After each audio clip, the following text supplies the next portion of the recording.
Live from the 607, it's the Ocho Duro Parlay Hour, where we're talking everything movies, TV, comics, and entertainment. Join in the conversation on social media with the hashtag ODPH, because here we go.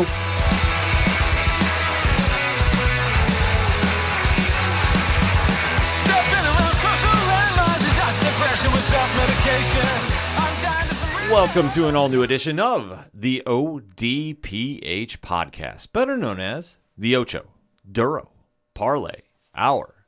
What's going on, everybody? Thank you so much for joining us this week. My name is Ken M. Joining me in studio, as always, you know him. He's the co-host. His name is Padawan J. Hello, hello, hello. Folks, we have a lot. And I know we kind of say this if you're a long-time listener to the ODPH, and thank you for tuning in each and every week. We have a lot to cover this week. Yeah, we do. In the land of entertainment. Like some segments, we're actually going to have to really shorten up to get everything in because there's a lot going on in the land of movies, TV, comics, and more. And you are tuned into the entertainment edition of the ODPH, and we want to interact with you after the show. So make sure you swing on over to odphpodcast.com.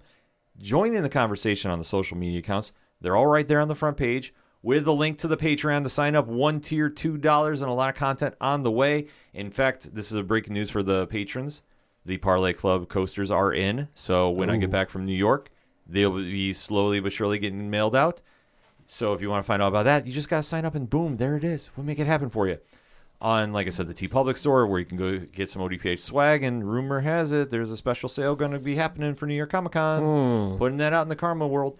Parlay Points block section, which always has got content dropping, especially on New Comic Book Day. The directory, which, Pat, how many providers are we on? 104,000. Sounds about right to me, so I'm not arguing that. The classified section, which has friends of the show, like 3FN Podcast, organizational link support, and Black Lives Matter, voter registration, anything and everything that is the ODPH can be found at odphpodcast.com. And always remember to use the hashtag ODPHpod on social media. So that said, we said we have a lot to talk about. Let's jump into one of the biggest stories of the week, and that is we're on the final home stretch of one of the most iconic comic shows in all of television history. I think we can say that at this statement. Yeah, I would say so. Or this point, rather. And that is we're on the final 8 episodes of the quote-unquote flagship show of AMC's The Walking Dead. Yeah. The longtime comic book by Robert Kirkman's adaptation to the small screen has been very huge and crossing over to pop culture. It's dwindled down in its popularity, but with all these spin-offs coming, you would never think that. Yeah, really. Because there is 5 last we looked. Yeah, it's hard to keep track of sometimes. You know, there's the Daryl Dixon show. There's the Maggie and Negan show. There's the Rick Grimes and Michonne event, you know, because that was supposed to be a movie. Now it's going to be a thing on TV. You know, so there's at least 3. You know, obviously you got Fear the Walking Dead is going on. So the real flagship. So there's 4. You know, I think they're done with Worlds Beyond. I think that's over and done with. I think Tales is coming back. So you got Tales, so there's 5. Yeah, so I mean it's just not going away. But the flagship show, which started this whole phenomenon, if you will, is now on the final stretch of its 8-episode conclusion, because this last season has been broken up into 3 sections, each 8 episodes. So now we are finally kicking off the final voyage. There's a lot of finals here, but hopefully it stays final. But then against The Walking Dead, who knows? It might just resurface later down the road. We don't know. Could be. But for right now, we have to recap the latest episode 17 of season 11, entitled Lockdown. So if you're new to the ODPH, we always say this first and foremost, thank you for checking us out. We do appreciate the like, follow, and subscribe. We give a spoiler-free statement for any topic we talk first, because we don't want to ruin anything for you. So if you're like, oh man, I completely forgot this was on, which a lot of people did. Myself included, until Brandon Davis from comicbook.com posted a thing on his Instagram stories that I legitimately forgot it was back until I saw that.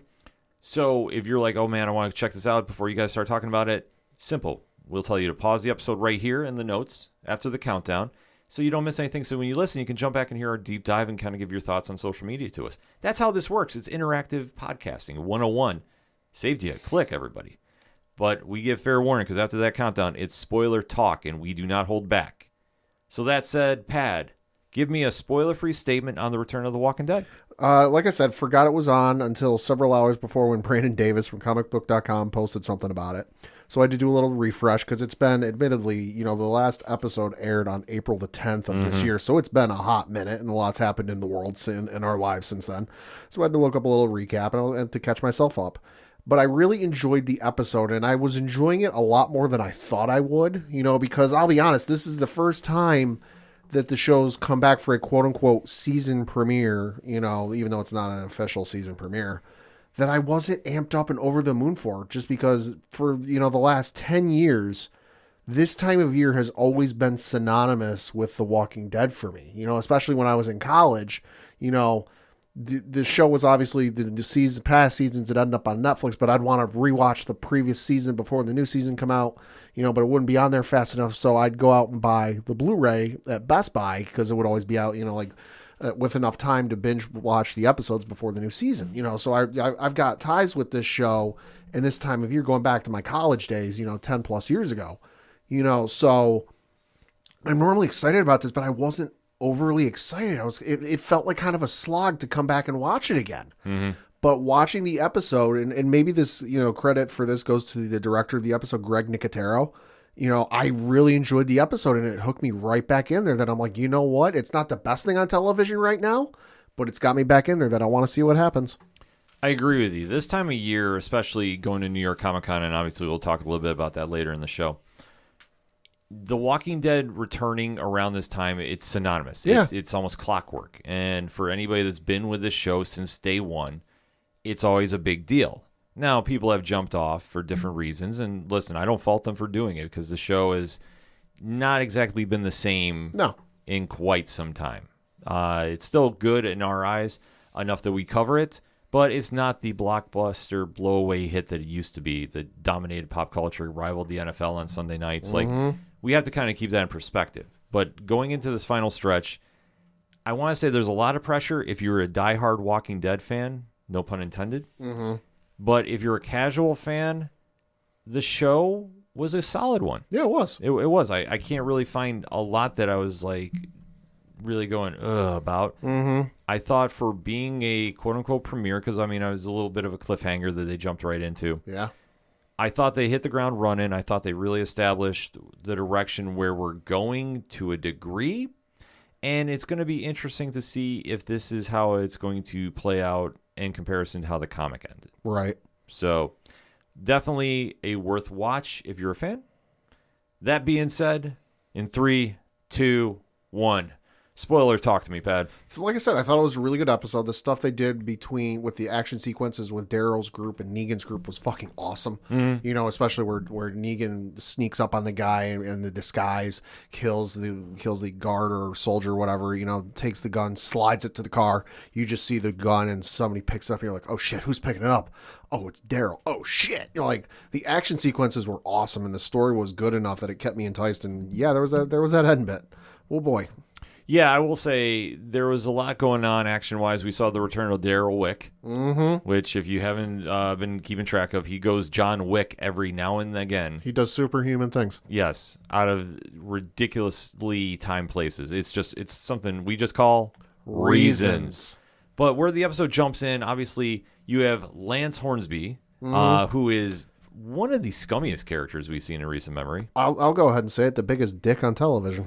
Yeah, he's up there. He's in that conversation. He's legit up there because he is obviously a big person involved with the Commonwealth. Mm-hmm. And obviously Josh Hamilton, who plays him, really has dived into the crazy with him because now he's trying to undermine the authorities of the Commonwealth and really just kind of take everything onto his own because, with great power comes great corruption. There's almost a cultish, aura to him where it's like, I am the end-all, be-all.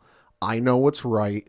I know what's best for you. If you don't agree with what I say and agree with what I do, well, we're going to solve that. Yeah, it's definitely has that vibe to it. And obviously, as you see, he's kind of going in and just starting to take over the surrounding areas in town. They do run into the survivors that we've grown to know and love. We see Daryl Dixon, who's obviously been still Norman Reedus in the role since day one. Yeah. And teaming with Jeffrey Dean Morgan's Negan, which is still bizarre for me to see. It's very much a humbled Negan. Yeah, He can still turn it on and be that like evil maniacal bastard from seasons past. Mm-hmm. But for the most part, when you see him on the show, he's the dog that got in trouble, that tore up the couch or tore up the pillow, the throw pillow on the couch. Mm-hmm. That like comes to looking at you, those sad puppy dog eyes, tail tucked between its legs, like, oh, he still has that vibe to him for a majority of the time, though. Yeah, I mean, that's the one thing that makes his character stand out. I mean, Jeffrey Dean Morgan is just so captivating in this role. And just the charisma that he brings to this is why this character still is around in this stage, to be honest with you. Yeah. But to see how it plays out, obviously, they do have their skirmish with the soldiers. It gets to be a wild scene. I mean, at one point, too, Negan is rocking a Whisperer mask, which I was like, oh, that's a flashback. And how long Old habits die hard. Yeah, how long you been carrying that around? So when they start making their moves, obviously they get more people involved, like Maggie and some others that are hiding. So everybody's really just kind of having this big battle scene in this abandoned town. And then they do decide to have Negan be the scapegoat or the spy, if you will. Well, because the simple fact is he was gone for a majority of the time, for the most of the time that they've been dealing with Lance Hornsby and his soldiers. That like it's just the simple fact. I forget who brings it up. It might have been Daryl or Maggie or somebody, but they were like, well, hey, listen, let's send Negan. It's not that we hate you. It's just, hey, they don't know who you are. You're a face they don't recognize. Because, like I say, they're more concerned about, okay, we've got this town liberated pretty much for the most part. We still have to stop Lance. We all know Lance. He knows us. We have to do something because, with obviously more people at the Commonwealth, we need to do something. So Negan is elected for round 2 because, after he does this crazy getaway shooting escape, it's a wild scene to see happen, especially. He's driving away in like a pickup truck or a Jeep. It's almost like a Bronco. Something. Those windows are a little tougher than I would have imagined them, unless they've been like reinforced. Yeah, that was the one thing that like it didn't fully pull me out, but like they're shooting at this truck and like they're hitting like the back windshield, and it's almost like it's semi-bulletproof glass, and I'm like, I feel like that should have shattered by now. Well, that's the one thing too, but I also chalk it up to the zombie apocalypse world. Yeah, because when there's logic involved, we just have to use what pad? Reasons and let it roll. Like I suspend belief too, because I'm going, okay, you have all these stormtroopers, because that's what they look like. Like, let's be honest, that outfit is Star Wars inspired. Yes.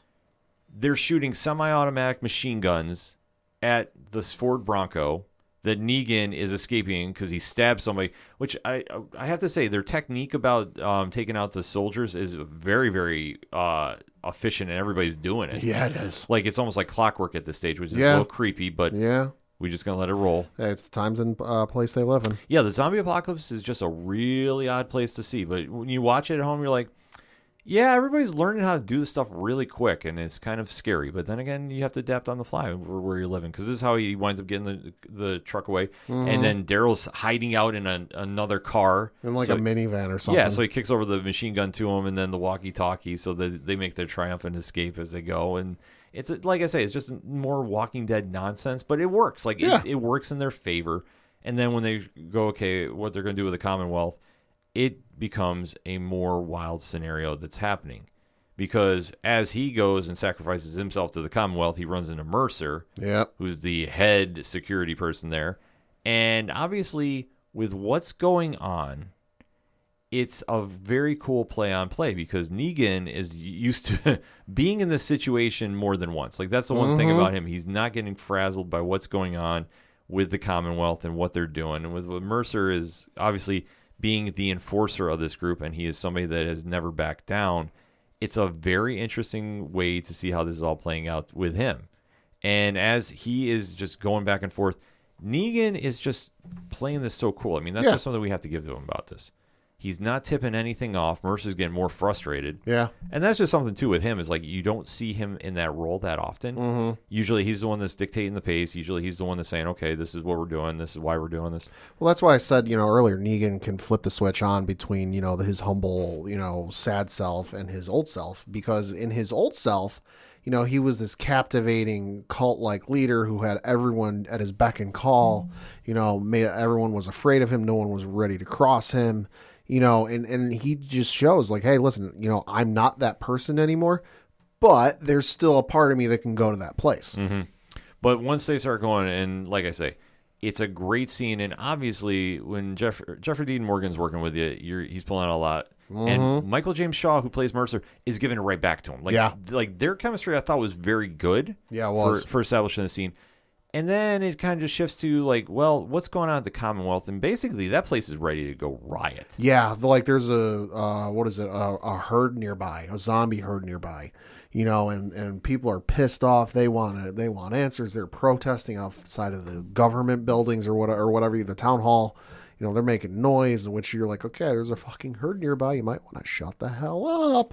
But a curfew gets implemented. Hey, anybody out after dark will be arrested, yada, yada. Like, tear gas gets fired at one point. It's wild. It's a crazy scene going on, but obviously this goes to how this mob is now turning against Pamela and the structure of power in the hierarchy. The House of Cards? Yeah, like literally. That's what it is. Yeah, like the hierarchy of the Commonwealth here is the House of Cards. And you're seeing this because Pamela's son, Sebastian, is like arguably another one of the worst human beings ever. Yeah, it's funny because Pamela thinks, her society, the Commonwealth, is the brick house from the story of the Three Little Pigs. That like, oh, hey, it's perfectly sound.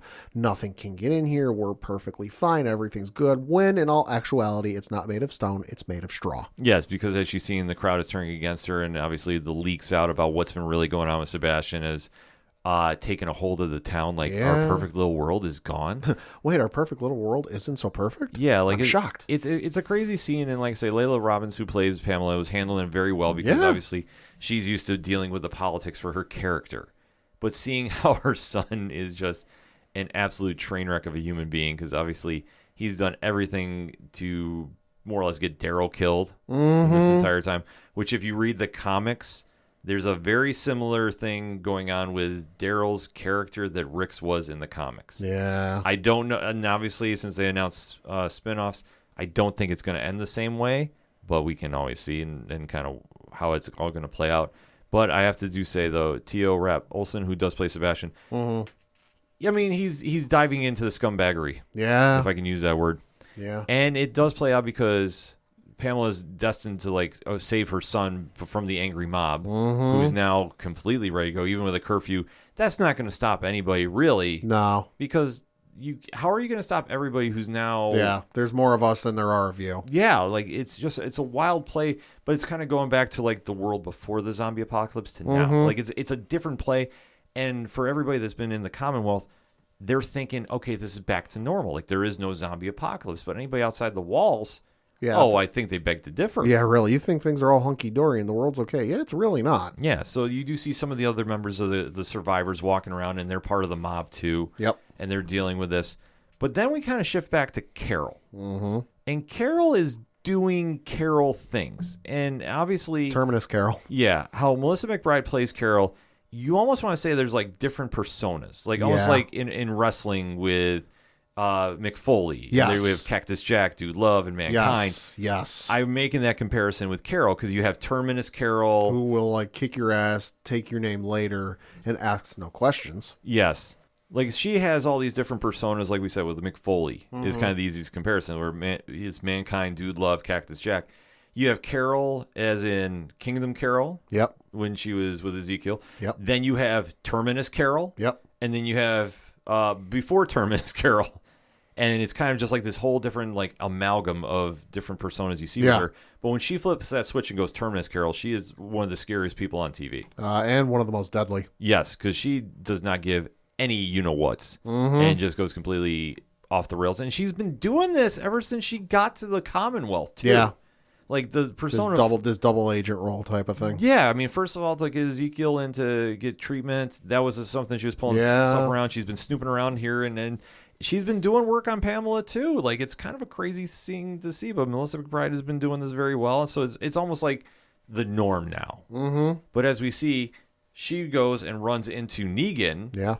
Which, it still blows my mind to this day how calm she is when she sees him. Yeah. It's like, hello, friend. And it's hi, how are you? What have you been up to? Yeah, it's like, we all seem to forget when he just smashed the hell out of Glenn's face and, bygones and Abraham. Bygones. Like I say... I had to think about Abraham for a second because it's been a while since we mentioned him on the show. But it's like one of those situations like Negan's like, hey, what's going on?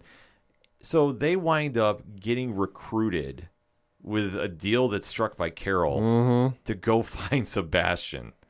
And they do, which is another odd situation, but they try sneaking him back in to the mob scene because nobody's going home. Everybody's still rioting. And then, of course, they bring him in. It's not like they can sneak him in a la Cody Rhodes at WrestleMania. There's a lot of people. There's a lot of people, and the minute that he's seen, because they just have him covered up with like a little jacket or blanket, and it's not even a big one. No, it's tiny, and he gets picked off, and they're all like, "Hey, Sebastian!" Well, the one guy is, and then nobody reacts to it. Like, you would have thought, hey, it's the guy we're all pissed off and want to hang by his toenails. Yeah, and nobody comes over. Nobody gives a fuck.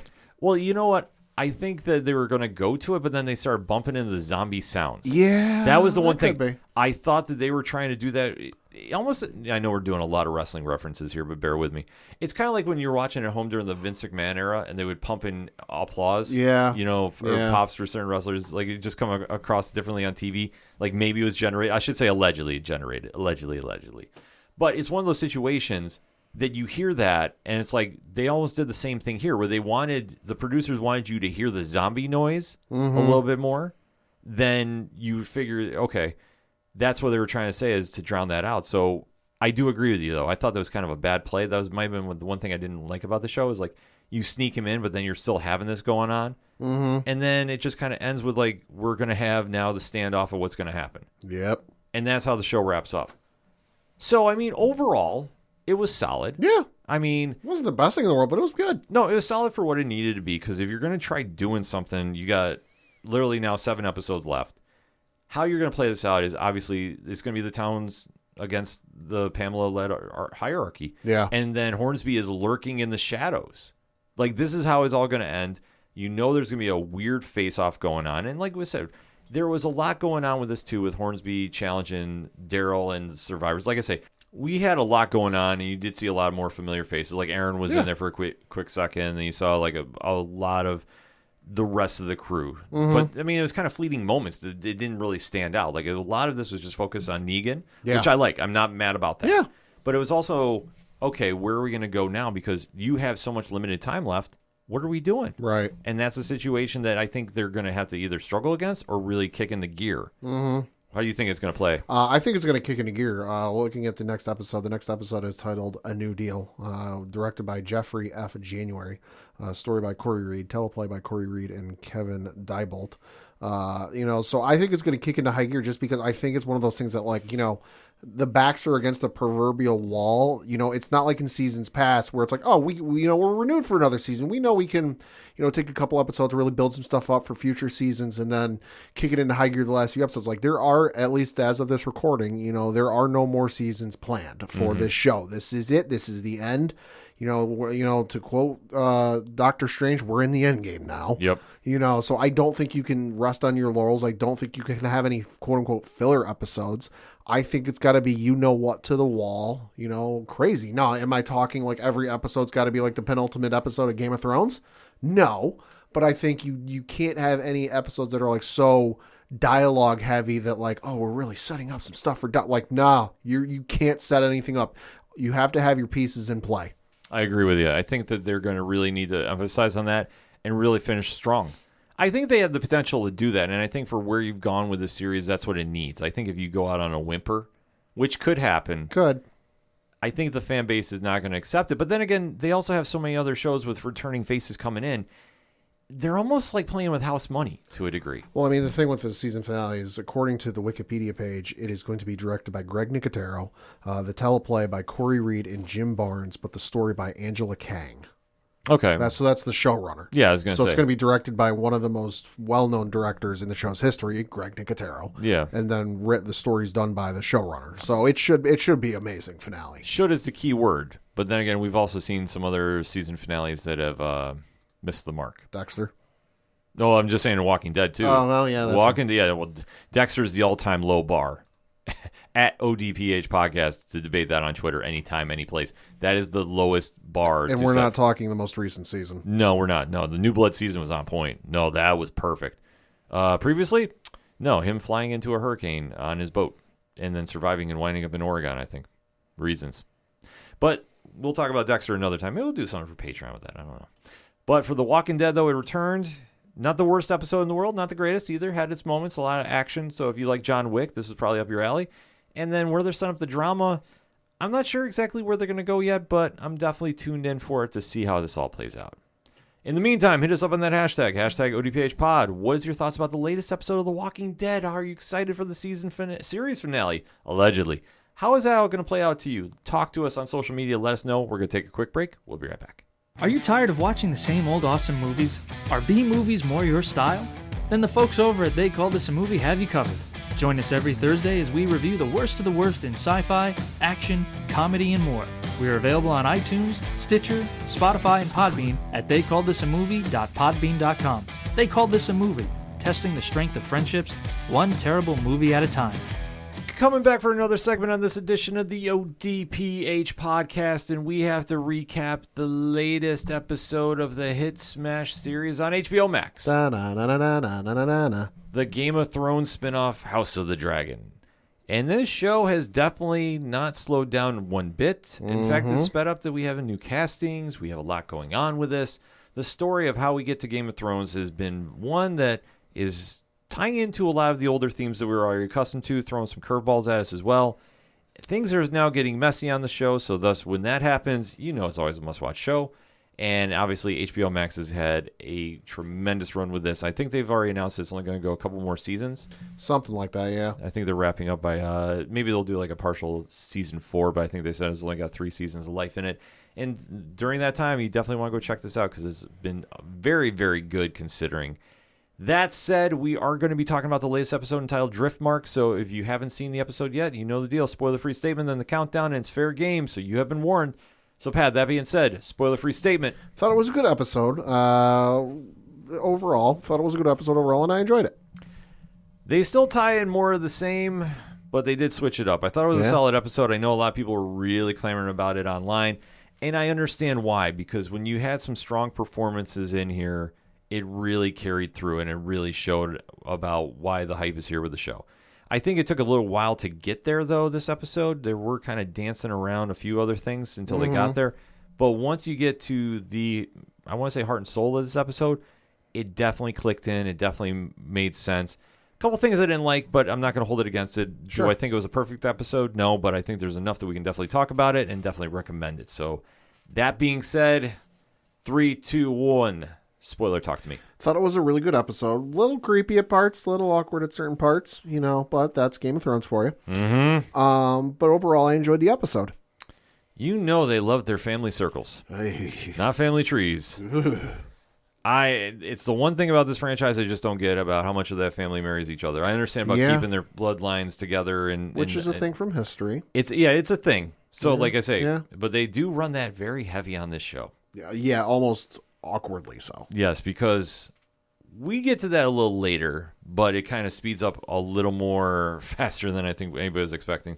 The show opens up because obviously Lady Lena died the last episode. Yep.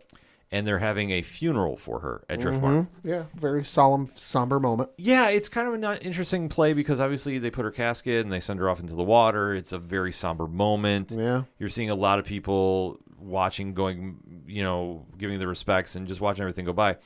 And then you kind of see the MVP of the show, Matt Smith, a.k.a. Damon, smirking and almost like celebrating. Oh, he laughed. And in terms of so you think of a funeral, you've got like the actual ceremony and then you've got the actual act of burying someone, and so in the ceremony in the cathedral church, whatever it is, everyone's quiet, everyone's somber.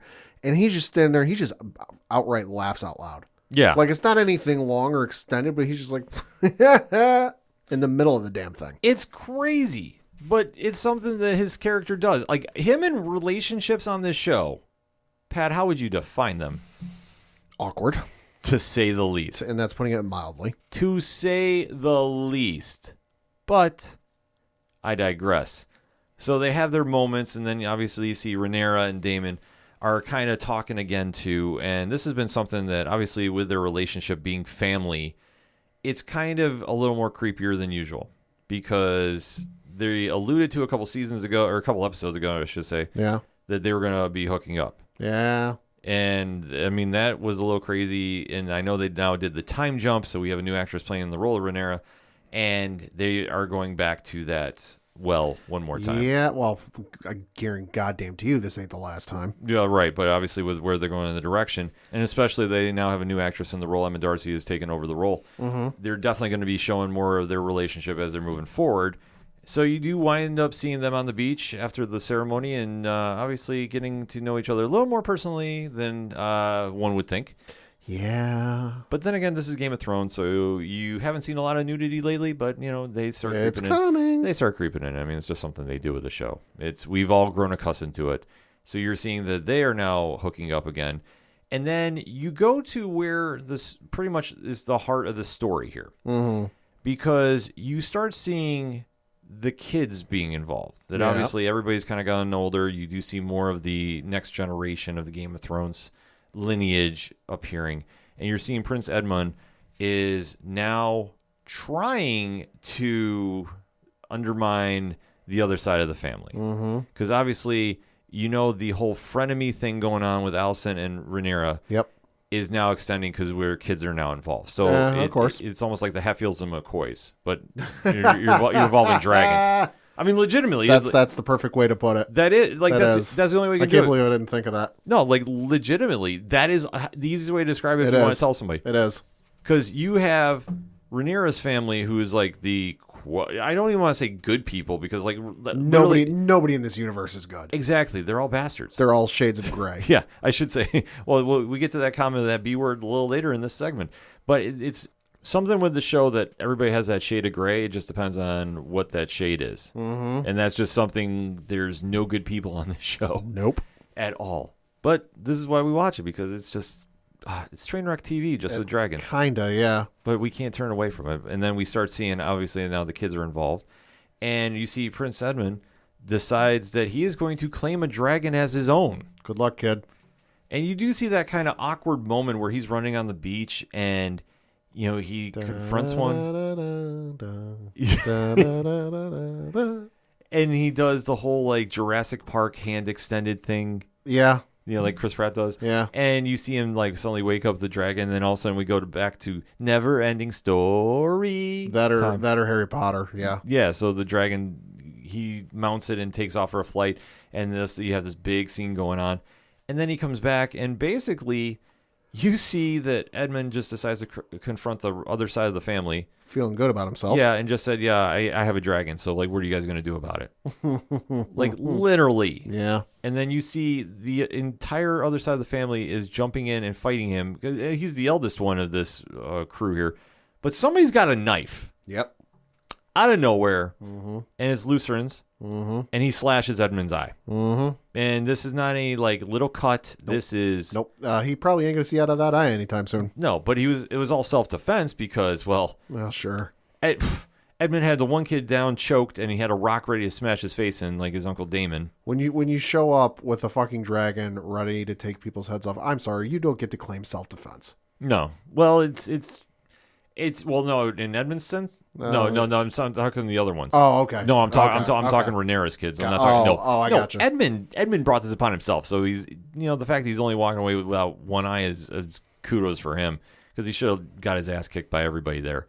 But he winds up escaping because by this time the guards start showing up. Yep. And then you see that everybody's brought in front of the king, so Viserys is now getting involved. And he is so out of touch with everything. And like I say, this is not against Paddy Considine. I think he's doing a great job with the role he's given. Just something about how they write Viserys, it just drives me nuts. I have a comparison to show you. I can't take credit for this. I saw this on Twitter, but I saw somebody compare King Viserys from episode 1, episode 7. Want to see if you agree with this. Oh, it's the Keeper. The Crypt Keeper. Oh, Jesus, Mary and Joseph. He looks bad. He does. He looks like one good gust of wind will blow this man over and kill him.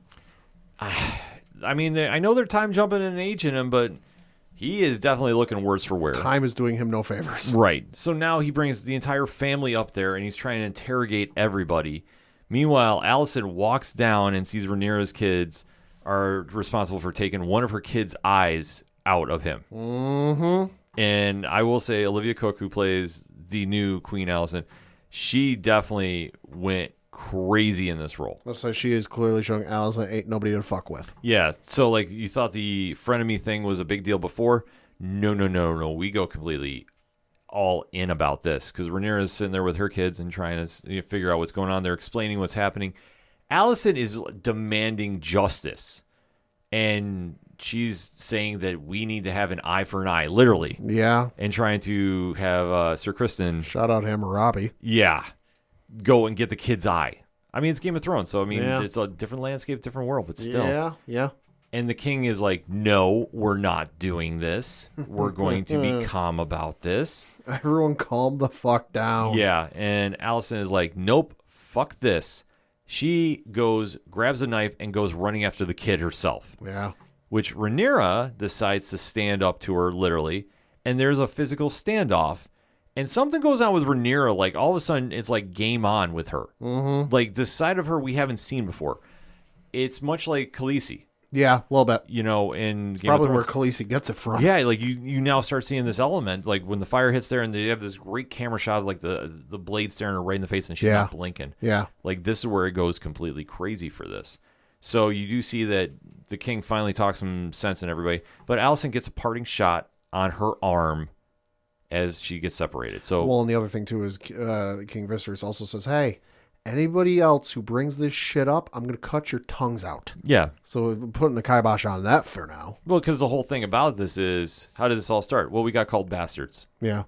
and who said that? Mm-hmm. And the kids, I will say this, smart-ass answer, Yeah. but not wrong. No, they're not wrong. I mean, you're not wrong. Yeah, but you didn't have to say it, according to the great Stephen A. Smith. It was a situation that when Allison's kids are getting interrogated and the one without the eye points to the other, he goes, you can just see it. Mm-hmm. And you can definitely say that that's not her kids. And it's a wild thing to see, but the kid is trying to just insinuate, well, you're just looking at the optics, you're seeing this. Mm-hmm. Obviously, there is just different genetic features. So I'm looking at 1 and 1, and it ain't equaling 2. Exactly. So this now causes the king to just say, I'm had it. I'm not dealing with this. Fucking enough's enough. Enough rumors is going around. Because, I mean, everything surrounding the whole Game of Thrones group is infidelity 101. Well, and you got to figure these kids aren't newborns. You know, they're of a certain age. So you got to figure these rumors have been dogging them since probably Rhaenyra was first pregnant. Yes. And that's one thing that, since Rhaenyra was pregnant, and it's always been assumed that Prince Lenore is the father, but obviously the genetic features are not matching up with that. Yeah. That the fact that the king is now seeing this and the townspeople are talking in whisper, he is putting the clamp on this right now and saying, no, we are done talking about this. Yep. Forever. We are not going to have this done at all. And if it's done ever again, I'm going to cut anybody's tongues out. Literally. Mm-hmm. Because he's just not messing around this time around. And if you doubt him, try him. Mm-hmm. But while this is going on, Allison is like losing her mind. She gets taken away. She runs into the returning Hand of the King, which, have we done this before? It's like recycling of the hand? Without having read the Game of Thrones history or anything online, not that I can think of. No. I couldn't really place it if Peter Dinklage's character was the hand and then wasn't, then was back again. Well, technically, yes, but that was for different people. Okay. Because he was technically the hand for his nephew, Joffrey. Okay. And then there was that whole mess, and then he got exiled, he got smuggled out, and then he was technically Hand of the King again, but this time it was for Daenerys. So I don't know if that, that qualifies because it's two different regimes, but in terms of the title, yeah, he's technically been it twice. Okay, so like I said, this just seemed kind of weird to me that they'd be rehiring Hands of the King, but still it's Game of Thrones, it's reasons. Time passes. It goes. And Otto is sitting there telling Allison, like, congratulations, we're on the path to winning. Mm-hmm. Which was such a weird scene, too. Yeah. Because, like, Allison is looking there, and everybody is looking at her absolutely crazy. Right, well, and he thinks they're on the path to winning, but so did the Atlanta Falcons in the Super Bowl. Never forget that. Nope. Never forget that. Shout out to all our listeners in Atlanta. We will get some tweets about that. I digress. Going back to the story, though, you do see that the sides are now getting drawn, and you do see that Lenore obviously has been taken out of commission. Yep. Because he was too upset about his sister's death at the beginning of the show. Mm-hmm. He was not there to defend Rhaenyra. He's now basically saying, okay, what am I going to do now? And it's something that everybody goes through when you lose a family member. Yeah, of course. It's like you kind of have like that sobering moment of time is not forever. Mm-hmm. We all have an expiration date. We all have that time that what are we going to do with it now that we have it? And it's a very cold feeling. Yeah. But it's one that he sits there and just basically says, like, I don't want to have to lie about, my sexuality. I don't want to have to do the honors that I'm supposed to be thrown into here. I want to try finding a way to escape. And he does find a way out of this, Pat. Do you remember how this goes down? Not off the top of my head, no. Because he decides to go fake that sword fight. Okay. With his lover, Sir Carl. And there's a body that's mysteriously found in a fireplace. $10 says it's not him. I don't think it's him. I think they faked it out because he just wants to live his life and be free. And then obviously, if they can't track down what happened here, he escapes and gets to live happily ever after. Which is Game of Thrones, so obviously that won't be the case. But still, it's a good dream to have. Yeah. But then we do get the surprise of how his story ends. Mm-hmm. Because he does get to escape. Yeah, he does. As we all thought. I mean, it comes a little later in the episode, but I don't want to do too much time jumping here. He does escape with his lover, Sir Carl. Mm-hmm. So they take off. Now, granted, he has changed his appearance. He now has a shaved head. Yep. Hopefully that will buy him some time to get to somewhere else. Well, I mean, and hopefully nobody recognizes him. But then again, if Clark Kent can wear a pair of glasses and nobody recognizes Superman, clearly a shaved head will work him wonders. This is true. So anything's possible there. So, I mean, that's kind of like the bonus scene for the episode. But then we go back to, yet again, the family circle, if you will. The family circle that's shrinking. Yes, because obviously Rhaenyra is dead, allegedly. Yeah. So that means Rhaenyra is a widow. Yep. Daemon's wife was killed. Yep. So he's a widow. They decided to do a Targaryen wedding. In the old Valerian style. Yeah. Which is blood oath, hand-wrapped, face markings, the whole nine. Oh, by the way, their respective children are there. Yeah.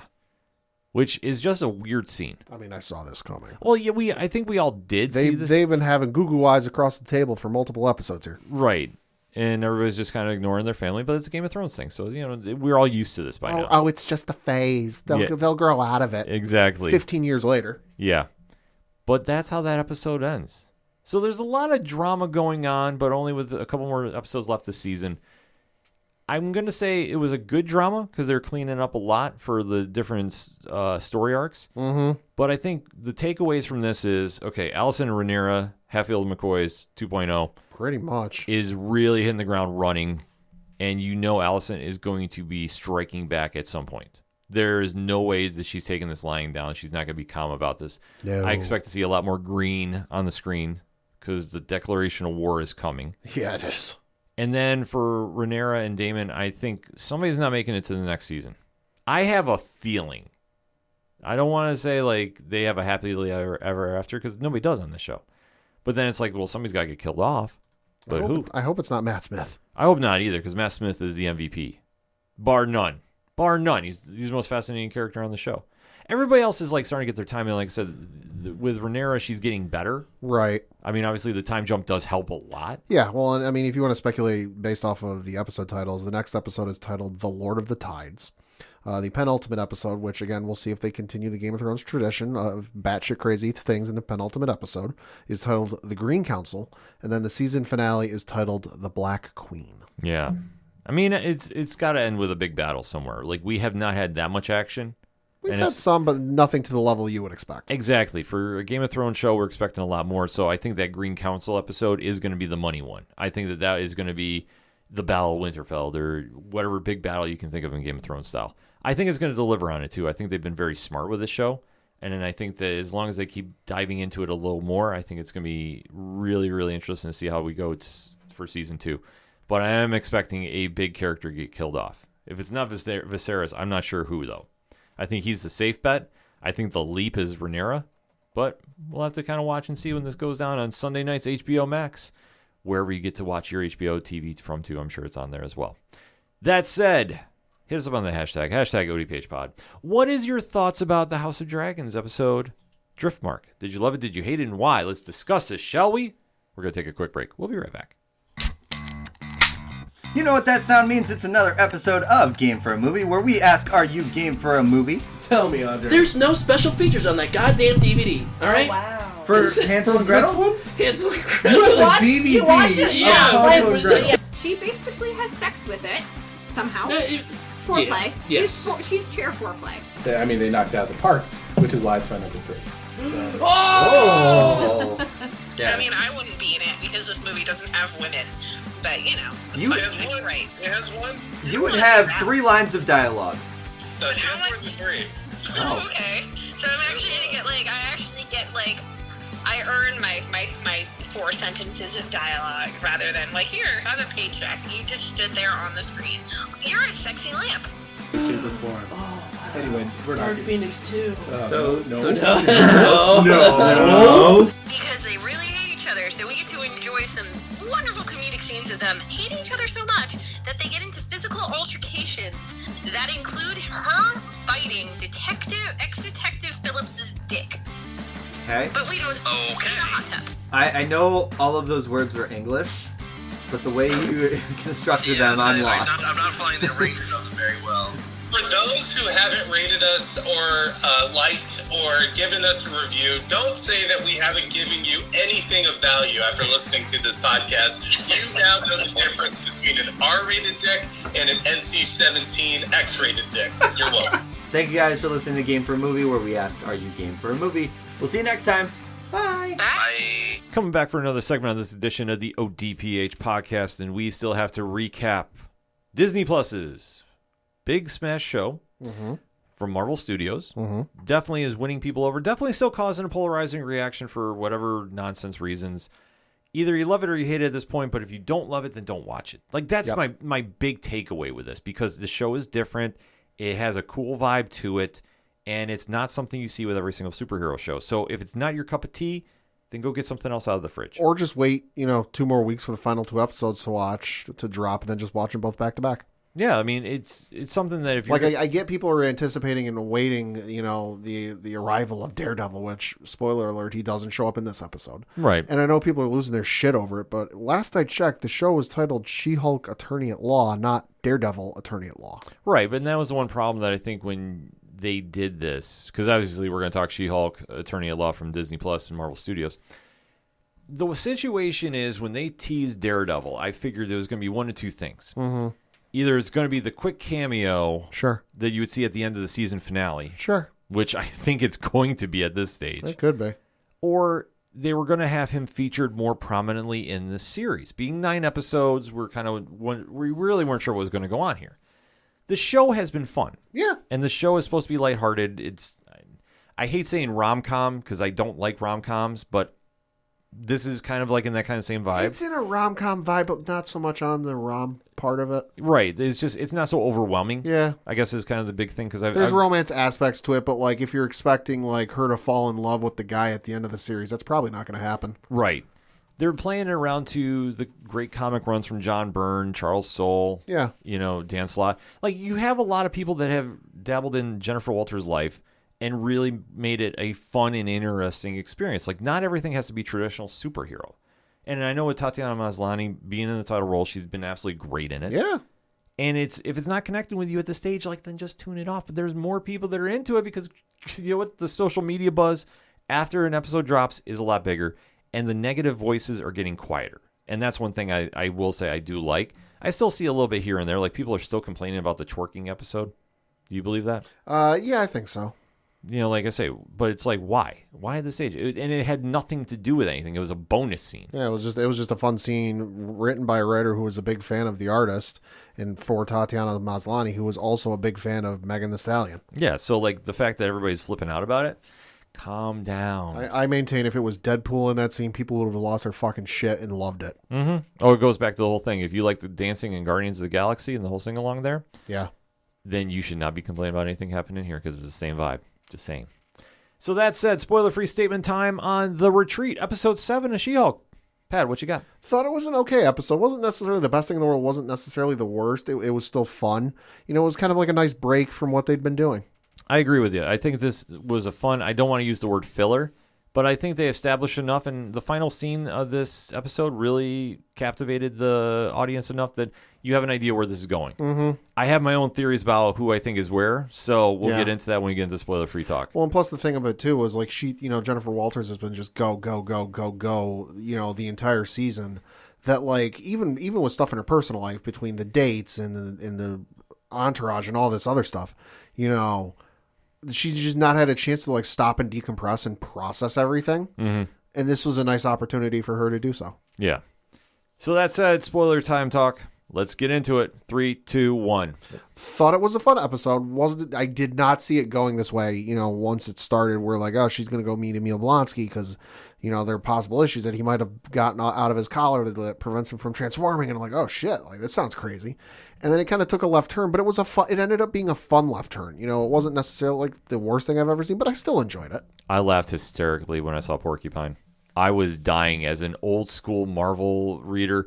I was dying laughing that we now have a live action Porcupine. This is some throwback stuff to the 70s and 80s, my friend, and I am here for it. Because where this episode jumps in, obviously Jennifer Walters has been courted by a mysterious stranger named Josh, who she hooked up with at a wedding that she just got done fighting her nemesis Titania. Mm-hmm. And she's been, obviously... She's fallen for him. And after the infamous night, he disappears and goes her. Yeah. So she is now freaking out about it, but she doesn't have a lot of time to deal with this. Nope. Because her star client, I think at this stage we can say he's a star client. Yeah.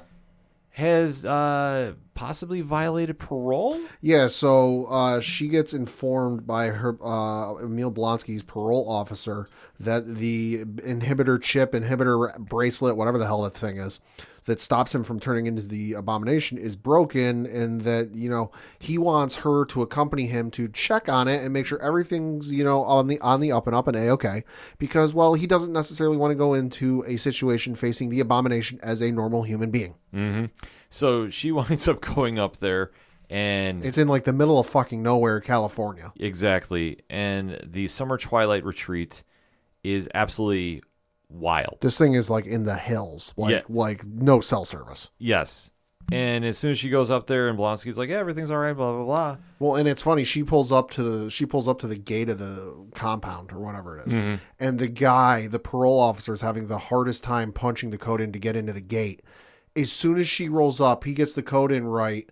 She keeps driving through, and you just hear the parole officer go, wait. And he has to scramble back in his car, turn the car back on, and get going before the gate shuts on him. Yeah. And then when he's gone, you do see a fight break out on her car with El Aguila and Manbull, some of the straight-up D-list definition villains of Marvel history. This has got some, like, 70s, you were on some stuff vibes to it. Oh, my God, yes, and I was here for this.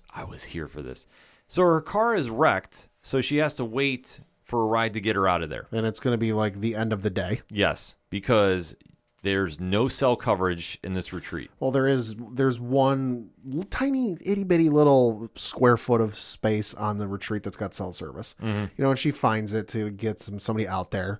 But like we said, it's going to be the end of the day before they can get there because, hey, it's in the middle of fucking nowhere. Yeah, and she's losing her mind because he can't get a hold of Josh. Like, this is still driving her entire episode.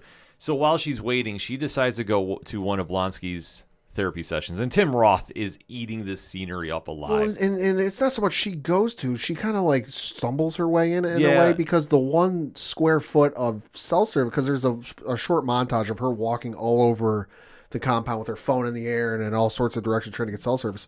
The one spot she can get cell service is in the room where he has his group meetings, with the other folks at the retreat. Mm-hmm. And they're like, hey, what's going on? And she tells them, like, hey, well, you got time to kill. Sit down and join us. Yes, and she's joined by a complete all-star lineup of D-list villains from Marvel. And Porcupine is the MVP of this one. If you've never seen his gloriousness in the 70s and 80s, maybe you should go through Marvel Unlimited, go check it out. I'm hoping the Multiverse of Badness covers this, because this would be a phenomenal character to cover. Saracen is with him, too, who's allegedly a vampire, if you don't know. Aguila, who can generate lightning through his sword. Yep. And Manbull, who is, well, a Manbull. But then they run into a familiar face, too. Yep. And that is who, Pad? Wrecker of the Wrecking Crew. Yes, so the Wrecking Crew who has magical weapons of Asgardian nature. From episode 1? Episode 2? I believe episode 2. One of those first two. They were early in the season, and they were the ones that were trying to originally get her blood. Yep. So he comes back there, and it's like a meeting because she immediately hulks up and is ready to go. And he's like, whoa, I've changed. Hey, I'm not that person anymore. But he doesn't really tip off what's going on of how he got hired for the job. He kind of like dances around it a little bit. So it's not to say like this is a setup or anything. It could play out to be, which if you know anything about the Wrecking Crew, I mean, they're pretty much hired guns in the MCU, the comics universe. So maybe it is, maybe it's not. And I could see him obviously not knowing all the information. But then they all start having a bonding ceremony there. And you do see that the villains are ready to go fight Josh in Jennifer Walters' defense. Mm-hmm. It's a cool bonding experience. They talk Porcupine into taking his mask off. Oh, God. It was fantastic. They about kill everyone in the room.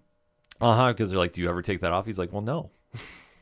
And Jesus. It plays into the 70s of the writing style of Marvel villains. Like, and I love how that came to play in the end credits, where like the end credits are always like kind of like, oh, well, what happened after the episode type of thing, and it's the drawings. I love that like they finally convinced him in the end credit drawings to go get that thing, because I think they mentioned getting it dry cleaned in the episode. Well, he does go to get it dry cleaned in like the end credit drawings, and it's him taking it to the dry cleaners, and the dry cleaner having this like disgusted look on her face, like this is the most nasty thing she's ever seen, and he just like got this smile on his face. Yeah, it's fantastic. It's absolutely fantastic. But they have that bonding ceremony, and then the end result is Jen deletes Josh's phone number out of her phone. Mm-hmm. And she does get picked up. She now has her own, dare I say, Great Lake Avengers by her side. Kinda. She does have a group because they're basically like, keep in touch, and if something should happen, we'll come, we'll go fight Josh. Which it's a fun episode. Like that's the big takeaway from this. Yeah. But where this ties into the rest of the series, though, we do find out that Josh, well, the internet was right. 3 days earlier, or whatever the hell it is. So it flashes back to the scene we saw earlier in the episode where it was the two of them together at the house. And what we saw earlier was, she woke up and he was gone. Well, we see what happened after he got up from the bed and went to leave. He didn't just sneak out of the house. Oh, no, folks. He took his phone, did some fancy schmancy wizardry technology stuff, put his phone on top of her phone, copied the whole thing, cloned it or whatever. Yeah. He stole a sample of her blood on behalf of the Hulk King.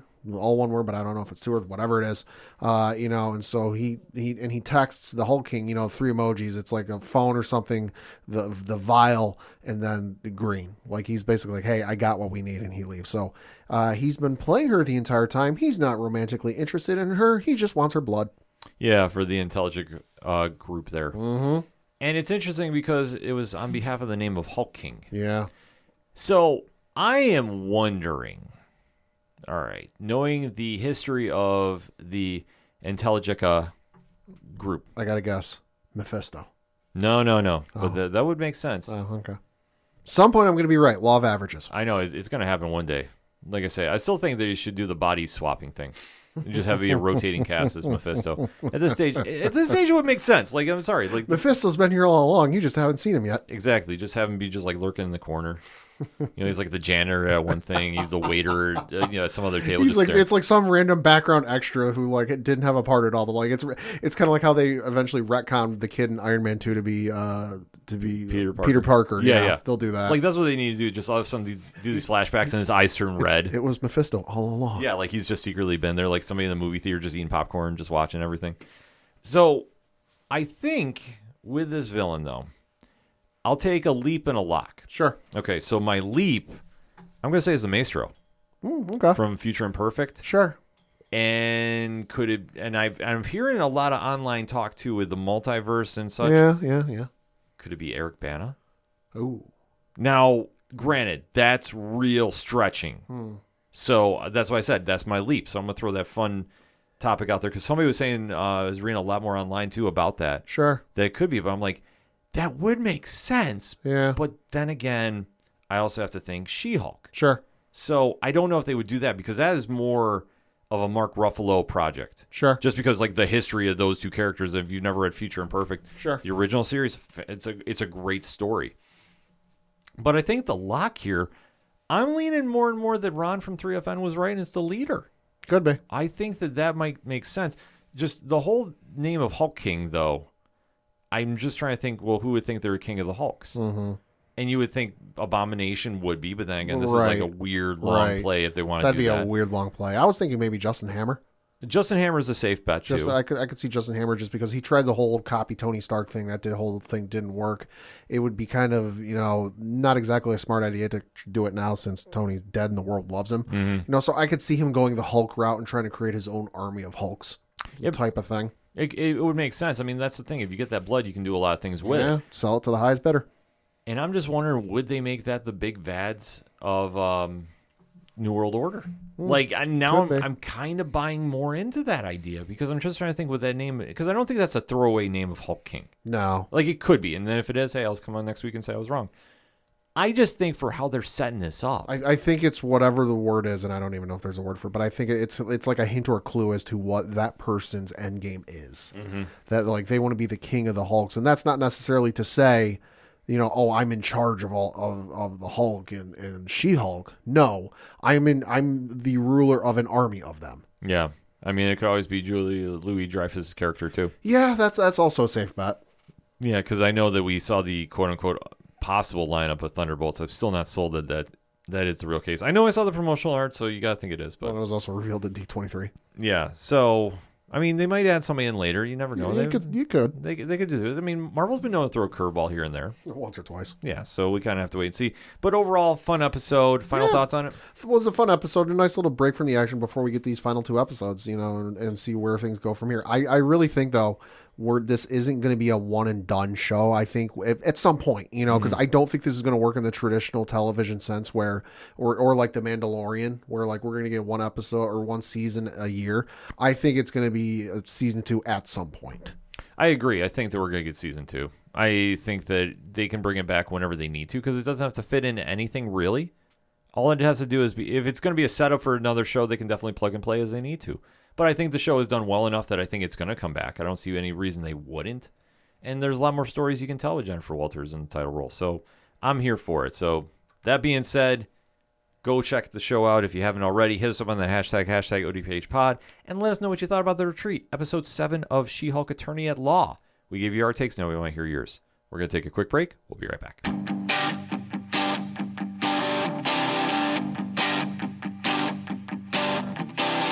This is Tom from Tom Joe Lou. This is Matt from Sideroom Sounds. And you're listening to ODPH Podcast. Wanna go where no one knows my name, to the desert, the oceans, or the plains. 'Cause I wanna... Coming back for the final segment on this edition of the ODPH Podcast. Pat, what you got? Got a couple of things to talk about. First of which being this week's episode of Lord of the Rings, Rings of Power. Holy fucking shit. Yeah. I did not get to watch it when it first dropped because I'm not that much of a psychopath. I did not stay up until 3 a.m. I'm surprised, though. Well, also, the episodes are too long for me to watch before I go to work. So I typically watch them after I get out of work and I go home. And I'd been hearing all day how, episode 6, titled Udun, was the best episode of the series thus far. And I was like, all right, well, we'll see. It lived up to the hype and then some. I don't want to get into too many spoilers because if you haven't seen the episode yet, you're catching up. You're behind a little bit. You should absolutely watch it for yourself. But it is hands down the best episode thus far, between the battle sequences, the stuff they're setting up for down the road. There's a couple of characters I think we're starting to figure out who they will eventually turn into, because while this isn't a show that I think will end, right when The Hobbit began, I think there are a couple of players, if you pay attention to some of the names and what have you, that have to get to certain places. And while there are others, in this show that I don't think they've necessarily said who they are or who they're going to be, if you pay attention to, the dots and you connect them yourselves, I think you can figure out pretty easily what they're going to do. The action sequence and battle sequence was otherworldly. It was amazing. The composer of the music, Bear McCreary, holy shit. I wanted Howard Shore, who had composed all of the film music to this point, to do the show. And he said he wasn't going to do it. He did do the title sequence, which is an amazing title sequence song. But, Bear McCreary each week has been living up to my expectations of this show, what I expect from the music. And this week was no exception. The music was incredible. The action sequences were incredible. The acting was incredible. The fucking cliffhanger at the ending, which, I mean, if you're not quite sure what's going on with that end shot, watch the movies. If you put two and two together with a prominent feature in the movies, or a prominent place in the movies, you can figure out what that was in the end. Yeah, it definitely pops out right there. I mean, it looked fantastic. And they're obviously setting up for the season finale, which is coming up in just a couple of weeks, next week actually, because you've got episode 7 dropping this week, the season finale dropping on October 14th. And they did post they being the Lord of the Rings on Prime Instagram account, did post, I guess you could say, call it a poster, where it says, "Evil reveals itself, Lord of the Rings, Rings of Power, watch now, new series." And on said photo is the one, the only, the Balrog. Yeah. So something tells me they're not, which, I mean, this slight spoiler, but if it's enough weeks have gone by.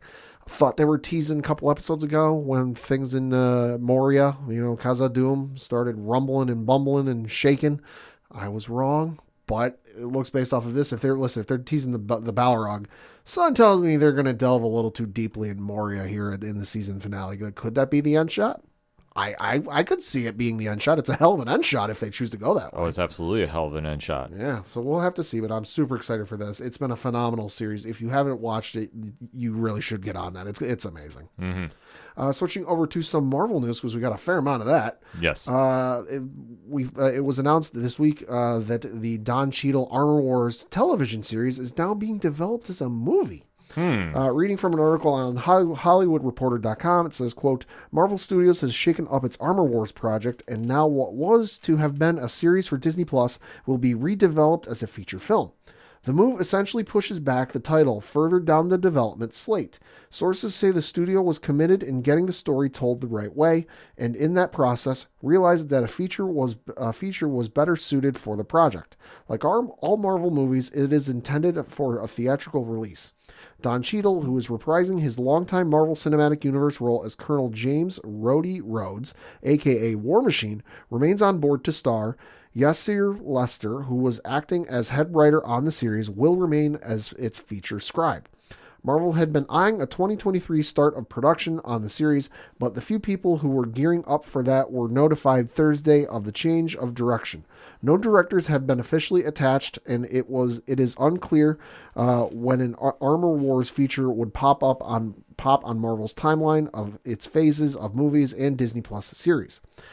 So makes sense. I mean, that's one of the things I think they've been clear with from the start. They're like, hey, we're going to do these TV series, but if we feel the need to turn them into movies, well, we'll do that. And this is clearly the first instance of that. Yeah, this one kind of took me by surprise. I mean, War Machine is not a lead character. No. It just never has been. So to see this put in a position that it's going to be a feature film, I mean, kudos to Don Cheadle. Yeah, absolutely. That's going to be a big win for him. Talk about putting in that work and getting the rewards. Yeah, exactly. So I'm intrigued by this. I am too. I don't know necessarily. I thought Disney Plus would have been a better fit for it, just because Rhodey, like I say, has typically been a secondary character. Like we've seen, he's had some success in the comics run by himself. But I treat it more like the Scarlet Witch, too. Like, same thing. Like, they've had fleeting success here and there, but do we need a full movie for them? I don't think it's necessarily, Don Cheadle himself, which, listen, he's a fantastic actor. I think it's just the substance of the story itself warranted, and I know some people are speculating, well, this means that Tony Stark is going to show up. Maybe not. Voiceover, if anything. If anything, it could be, but I don't think just that alone is enough to push it into movie territory. I think it's just a simple fact of they looked at the story they were telling, and they're like, this is too small to do on the small screen. We need to do this on the big screen. Well, it's one of the most iconic Iron Man stories of all time. Yeah. Like, if you really know the backstory behind it. I'm waiting to see, before I really start deep diving in on that for a trailer, then I want to see where they're going with it, because sometimes they might just throw a name on there and then go a completely different direction. So it's surprising that they're going to do this on the big screen like this, but I'm here for it. I'm still going to watch it open tonight. More Marvel news, reading from an article on HollywoodReporter.com, it says Agatha, Coven of Chaos, the WandaVision spinoff starring Kathryn Hahn, has added a familiar face to its lineup. Emma Caulfield will reprise her role as Dottie, the neighbor to Elizabeth Olsen's Wanda that some audiences theorized would be a big bad of WandaVision. The series eventually revealed that neighbor Agnes, played by Hahn, was pulling the strings when she was unveiled as the powerful witch Agatha Harkness. Caulfield shared the news of her casting in an interview with Vanity Fair published Tuesday, in which she revealed she had been battling multiple sclerosis in private for more than a decade. Oh, wow. In the interview, she noted that she feared MS would affect her livelihood, but has decided to go public in part for her younger daughter to raise awareness, close quote. So shout out to her for fighting that. That's crazy. Yeah. But I'm all for Dottie showing up. Dottie was awesome in WandaVision. Yeah, no, I'm completely surprised that we're seeing her come back, but happy. Like I say, I don't know what they're going to do with that show when they get rolling on it, but I'm here for it, so let's bring it on.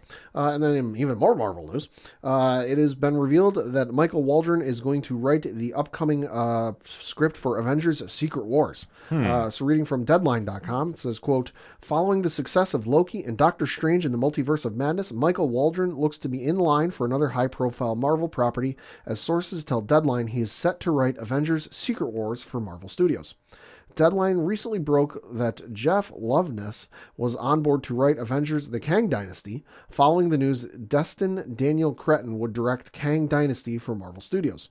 And now both films have locked up their writers. Insiders add that Secret Wars will have its own director, though it's assumed all parties will be in touch while the films are in development. Marvel Studios president Kevin Feige is producing. And then Marvel Studios had no comment on the Waldron news. So for those of you who don't know, of course, Waldron is, if you go to his IMDb page, he is known for being a producer on the television series Loki, a producer for the television series Rick and Morty. He was the writer for Doctor Strange in the Multiverse of Madness, and fun fact, he is a producer on the Heels television show on Stars with Stephen Amell. Well, that sounds fun. So writer of Multiverse of Madness. Something tells me Secret Wars is going to be all sorts of fucking crazy. That makes sense. Yeah. If you've read the Jonathan Hickman story, which I think they're running with, I don't think they're doing the 1980s Beyonder one. That for right now, I'm just going to put that out there. Mm-hmm. Yeah, you need somebody that's going to write it with a little edge to it. Yeah. And then lastly, for the Marvel stuff, we did get a trailer this week for the upcoming film Black Panther: Wakanda Forever. Yes. Which is, of course, coming in theaters November 11th with tickets being on sale now. And I'm just going to go ahead and say now, great trailer. Although this is going to be an emotional roller coaster ride of a film that's going to rip our fucking hearts out. Yeah, give me Namor, give me badass Namor, give me Imperious Rex Namor. Mm-hmm. But this has all the feels written all over it. It looks phenomenal. I can't wait. Definitely got to go get tickets after the show here tonight. No, it should be amazing. Switching over to some James Bond news. So, of course, Amazon recently acquired MGM Studios and the James Bond franchise. And of course, the history, I guess you could say, of James Bond streaming has always been an interesting one. You of course, over the course of the last 10 years, you'd have a number of films show up on Netflix for a month or a couple months, and then they float away. There was a channel on Pluto TV, which, if you haven't checked out Pluto TV, highly recommend it. There's a lot of stuff on there. It's kind of deceptive. It's deceptively good because it's not like a Netflix or a Hulu, but it's kind of like a traditional television broadcast, but it's like all older stuff, and it's on like television. It's on from a set time. They're brief, like 30-second commercials, but then it kind of goes. There was a James Bond channel on Pluto TV off and on over the last couple of years, which, gotta say, I love being able to turn on a James Bond channel and there's a movie playing at all hours of the day. Holy shit, that's amazing. And then there was some on Hulu, there's some on Amazon Prime, but now with Amazon Prime having the James Bond franchise starting on October 5th, every James Bond, I almost said every Doctor Who. Yeah. Every James Bond film from Dr. No, well, I should say every official James Bond movie. We're not talking Never Say Never Again and the original Casino Royale, because those are not official films. Right. But every official James Bond film from Dr. No through, Russia with Love, Skyfall, No Time to Die. So every film will be available to stream on Prime Video. Ooh. So if you have yet to see some of those James Bond films, highly recommend you do. Starting on October 5th, you will be able to see everything. And of course, this year is the franchise's 60th. Count them, 60. Your 60th anniversary. The streamer also plans to release a documentary called The Sound of 007 on October 5th, which is going to have interviews with Billie Eilish, Duran Duran, Paul McCartney, some of the other. That's going to be fun. Oh, yeah. It's going to be awesome. And there looks to be a lot of archival footage from over the years of just recording. And it's all about the music, which I would arguably put the James Bond theme song up there with like a Star Wars. Or that's bold statement coming from you there. Or Jaws. Listen, you hear the James Bond theme song, even if you've never seen a movie. I think you have an idea with you see the gun barrel sequence. You know what it is. Yeah. You know, it's some of the most iconic music of all time. And then on the same day, Amazon will be releasing The Sound of 007 live from the Royal Albert Hall. It's an exclusive recording of a live charity concert. Which, if you go to the James Bond Facebook page, there's a fun little 17-second video of them getting the Royal Albert Hall ready for the concert. But it looks amazing, and you should definitely check out the trailer for The Sound of 007 that is on YouTube, on the Prime Video YouTube account. It looks amazing. No, it definitely looks phenomenal. I mean, James Bond is just an iconic character, and just with the fandom, that is going to show out. And I guarantee you there's going to be a lot of eyes on that thing, too. It looks fantastic. Ken, you know how some people said we're in the darkest timeline? Maybe we're not in the darkest timeline anymore. We're not? No, because finally, we got our 6 seasons. Now we're just waiting on a movie. Finally confirmed. It's happening. Community movie is finally happening. No. Get out. Reading from an article on Variety.com, it says, quote, pop the champagne. Maybe it's not the darkest timeline after all, as 6 seasons in a movie is finally becoming a reality. Peacock has ordered a movie based on the Dan Harmon comedy Community, bringing back original stars Joel McHale, Danny Putty, Alison Brie, Gillian Jacobs, Jim Rash, and Ken Jeong to check in on what the gang from Greendale has been up to since the show ended in 2015. Without sharing specifics, Peacock and Sony Pictures TV, which jointly announced the green light on Friday, described the negotiations for Peacock to secure the movie as heavily competitive. As part of the deal, Peacock has also acquired non-exclusive rights to the full 6-season Community library, which can also be found on Netflix and Hulu. Community creator Creator Harmon is behind the movie as executive producer and writer, along with Andrew Guest. McHale serves as EP, as do Russ, Krasnov, and Gary Foster. Sony Pictures TV and Universal Studios Group's Universal Television Shingle are the studios on the show. Community ran on NBC for 5 of the show's 6 seasons, and Universal TV served as one of the show's production companies with studio lead Sony. So this is a thing that has been an ongoing thing with the show, that, you know, Danny Putty's character said, 6 seasons in a movie, and it kind of became this rallying cry for this show. 6 seasons in a movie. If you haven't seen it, it's a phenomenal show from start to finish. You know, obviously certain characters like Chevy Chase won't be appearing because, well, spoiler alert, he's dead in the show.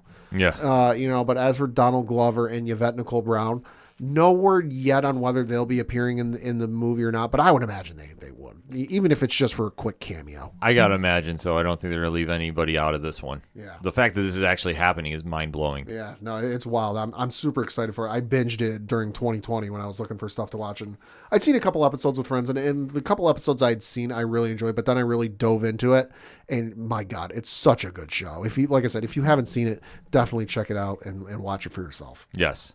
And then over to some video games news. Lastly, and certainly not leastly, it was announced by the folks over at CD Projekt Red that there is going to be a new Witcher trilogy. And there's going to be 3 games over the next 6 years, asterisk, we'll see. In an article according to PCGamer.com says, quote, CD Projekt Red is on an announcement spree at the moment, as well as a Cyberpunk 2077 sequel, and plans to include multiplayer in upcoming releases. We finally heard more about the future of The Witcher, and it's pretty packed. Project Polaris is the code name for the next Witcher game, according to the image post on Twitter. The game will indeed be a story-driven, open-world RPG built on the legacy of The Witcher 3 Wild Hunt. But that's not where this stops. It's the beginning of a new full Witcher trilogy of games, and all 3 of these games in the trilogy will be released within a 6-year period. Project Polaris is only in pre-production right now, so it'll be a while before the 6 years begin, but in any case, it's a very exciting time for Witcher fans. The subject matter is still yet to be revealed, but CD Projekt Red have already shown us one detail that's important to the story's plot: the school of the Witcher protagonist may be from. When The Witcher 4 was announced, the image of the cat-like medallion was released to celebrate the new chapter of the series. Though at first many thought it was the School of the Cat, there were other fans that thought it might look more like the School of the Lynx. This is supposed to be the school founded by Lambert of What a Prick fame, and sorceress Kira Metz with other School of the Cat veterans. The details are still thin on the ground of what we can expect, but 3 games is better than 1. Well, as long as CD Projekt Red prepare themselves well for that 6-year period, having learned from the release of Cyberpunk 2077. Yeah, that's the one thing I'd be a little skeptical of there. That was a hot mess, but I'm super excited for another Witcher game. I played The Witcher 3. It is one of the best games of all time I've ever played, hands down. I bought I was looking for something to play. This was in 2019. I was looking for something to play. You know, I went down to my local GameStop, and I was looking around for some stuff, and there was some stuff I'm like, yeah, no. And then I came upon The Witcher, and I was like, you know what, I've heard some good stuff about this. And I picked up a copy of, I forget, I think it's called like the Complete Edition or whatever it is, where it's with all the DLC included. So there's the 2 DLC packs included with it. I picked it up for like $11 or something like that. I put north of 150 hours into that game. That's crazy. And I didn't even have everything done. You know, so it is a game that I highly recommend you check out, especially the series. The book series are amazing. Everything Witcher is amazing. But the fact they're doing more Witcher games, sign me up. I'm here for it. I'll be pre-ordering these the instant they're available. I tell you, it's still going strong. I mean, obviously the Netflix show brought a whole new fan base to it too. So I mean, it's perfect time to do that. So it makes complete sense to me about that. Yeah. And then lastly, of course, they mentioned in the previous article, but Cyberpunk 2077 is also beginning a full sequel with CD Projekt Red tweeting out, quote, "Orion is a codename for our next Cyberpunk game, which will take the Cyberpunk franchise further and continue harnessing the potential of this dark future universe." There are no details, but multiplayer may be a factor. You know, they are planning on adding multiplayer into Cyberpunk. We'll see. You know, I am not going to pre-order it like I did the first one. I got burned in the ass on that one. Yeah. I have yet to actually finish the game just because it was so bug-filled. And now, mind you, I was playing on PS4 because I still don't have a PS5. Mm-hmm. You know, but the PS4 version was so bug-ridden and bug-filled. And it literally, I think at one point, took up half of the memory space on my system. Okay. Just because there were so many updates and they were so huge. Like, I remember getting the game, you know, installing it, and then the install download was insane. Like, I couldn't even let it finish. It took me 3 days from picking the game up before I could actually play the goddamn thing, because there was the initial update that was a massive amount of gigabytes. Then, you know, I went to bed and had to go to work the next day, and I came home, all right, let's try and finish the install. Oh, hey, there's another update of it was like 15 gigs or some absurd shit like this. Like, there were so many updates put out for this that, like, literally at one point it took up half of the memory space on my PlayStation. Damn. You know, so maybe I'll get back to it at some point and finish it. I don't know, but I'm going to wait and see on this one, you know, because it was fun for what I played, and it was definitely innovative, and it was different, you know, from what CD Projekt Red had done in the past or anything I had played in the past. But just way too many bugs, you know, especially where, like, I'm driving down the road and in the motorcycle, and I'm hitting like 150, 200 miles an hour, whatever it is. And I'm driving so fast that, like, the world can't load to keep up with me. And I don't want to say the game is freezing, but the game is pausing, and it's stopping me hard that, like, the music is still playing and you still hear the engine revving sound, but it's just waiting for the rest of the world to load. Yeah. You know, it was just stuff like that really took me out of it. I can understand that completely. Like, that whole game was just a mess. It was. Like, there's no other nice way to put it. It was a lot of promise because CD Projekt Red with the Witcher franchise, amazing games. So you hear, they're going to do a first-person open world RPG game. Oh, fucking cool! And then it was just a fall flat on their face. Then you get that.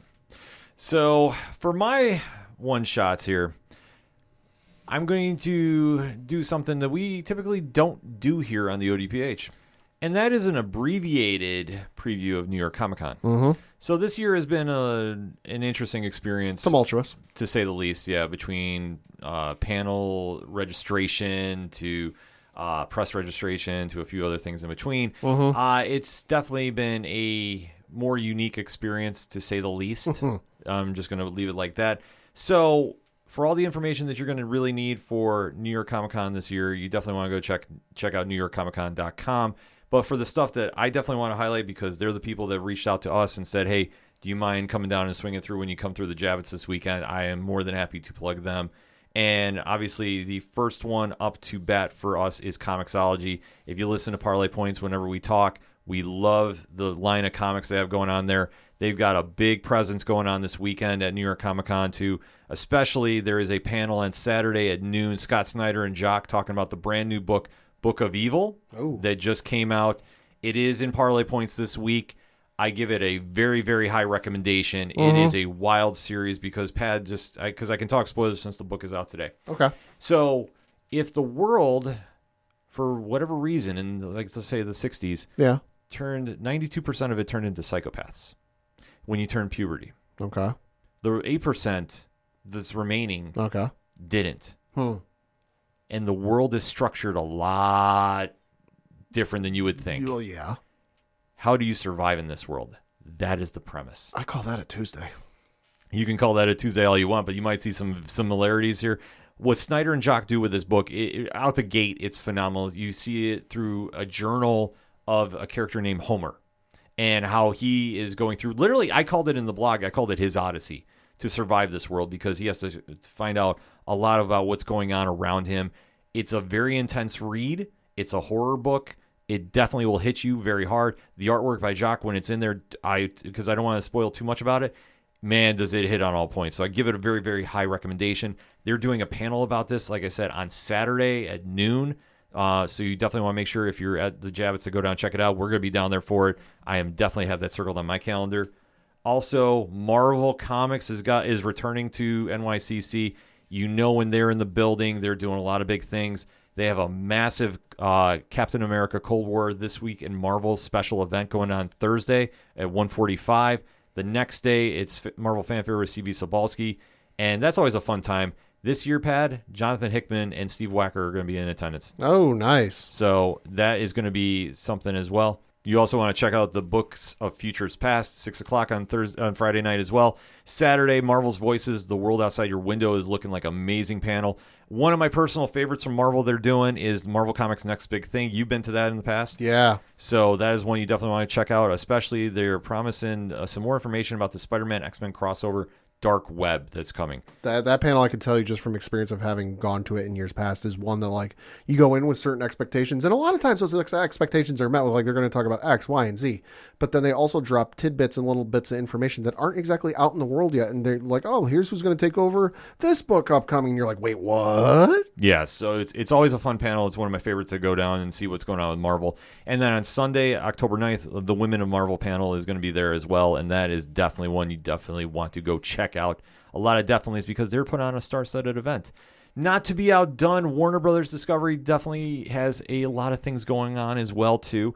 They're really taking over the main stage on Sunday. So they have a Doom Patrol and Titans panel that's going to be going on. Obviously, those two shows are getting ready to come back for their, what presumably could be the final seasons. I would imagine so. Titans, they've announced some still photos of Brother Blood this season, and that costume looks really cool. I'm liking where that direction is going. I think last season, Titans definitely stepped their game up, so I think if they take what they got there in the right direction, I think we can go a lot of different places. They also have different panels going on for the new animated show Velma from the Scooby-Doo universe. Okay. Also, there is a panel going on for the Batman Audio Adventures. Oh. So I know that that's something you're into. I know they've obviously every year they have a Gotham City panel, so they talk about the Gotham books. They talk about Superman. Yep. I know they're going to be talking about the Death of Superman 30th anniversary coming up this year. The multiverse is going on too. If you're into Supernatural, we do have a lot of fans of that. They're going to be showing, doing a panel for the pilot for the Winchesters. So this is going to be the it's the pilot screening, right? But for the prequel of Supernatural. Yeah. So that's something that's going to be going on. And then we actually were invited. The ODPH is going to be down at the Mortal Kombat Legends Snowblind premiere. Oh, interesting. So on Wednesday, I'm going to be going with Rich from 3FN since you're not going to be in attendance. Yeah, no, I'm not attending this year through no other reason than just I got other things going on. No, that's fair. Yeah. So Rich is going to be my +1 all week doing ODPH press. And we're going to be down there covering this. And Tom from Off the Cuff Games is going to be down there as well. Nice. From #. So we just found that out today. So we'll be down there for the Mortal Kombat's Legends Snowblind panel. Or the preview, actually. But they are going to be running a panel on Saturday as well. And one of the bigger panels of Warner Brothers Home Entertainment, because that's the definition for the animated films, they're coming out with Batman and Superman, The Battle of the Super Sons. Oh, yeah, the new movie. Yeah, so they got a lot of stuff going on there. You definitely want to go check that out. That's just like a little tip of the iceberg, too, for them. They really loaded up this weekend with a lot of cool things going on. Pennyworth is going to be doing a big panel down there, too. There is just something for everybody. Jim Lee is going to be in attendance, too. Wow. I know that he has a Jim Lee and Friends panel, according to the press release we got, Friday, October 7th at 3:15. So not sure who's going to be showing up there, but it's Jim Lee talking with his friends. I'm going to be in attendance for that. I definitely have that circled on my calendar. So we have that going on. Amazon Prime Video has a lot of stuff going on too. A Rings of Power and Wheels of Time panel is going to be happening. A couple new shows they have coming out, so you definitely want to make sure you're in attendance for that. But I think what I have circled most on my calendar, shout out to everybody at Fandom.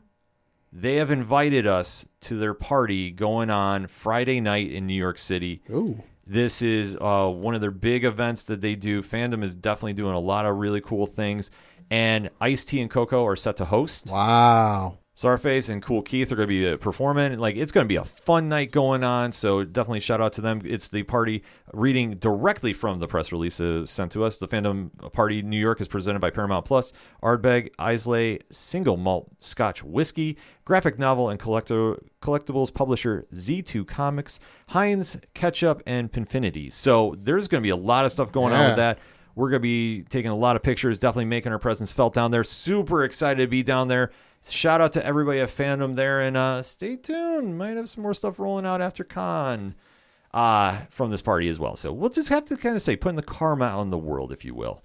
But New York Comic Con definitely is going to be an experience this year. To be honest with you, this year I'm more excited. We're going to be actually have time to hang out with Dan, Jen, and Mark from Game Vault Pod. We kind of had like a quick second to take eye with them last year. Going to see them down there. Obviously, Tom from Off the Cuff Gaming is going to be in the building. The Nerd Initiative people are going to be down there, and they definitely reached out, want to meet up too. So if anybody wants to say, hey, if you're going to be down in New York Comic Con this year, hit us up on Twitter at ODPH Podcast. Let us know where you're going to be at. We'll try saying hi as we're making through.